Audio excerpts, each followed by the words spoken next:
I am using Windows Launcher on an Android mobile phone.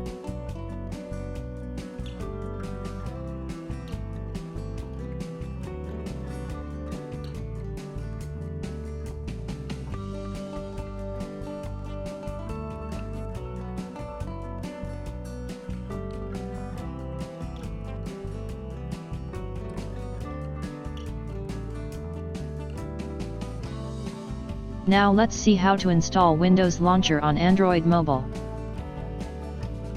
First go to the Play Store. Now search for the HyperDroid app and install it.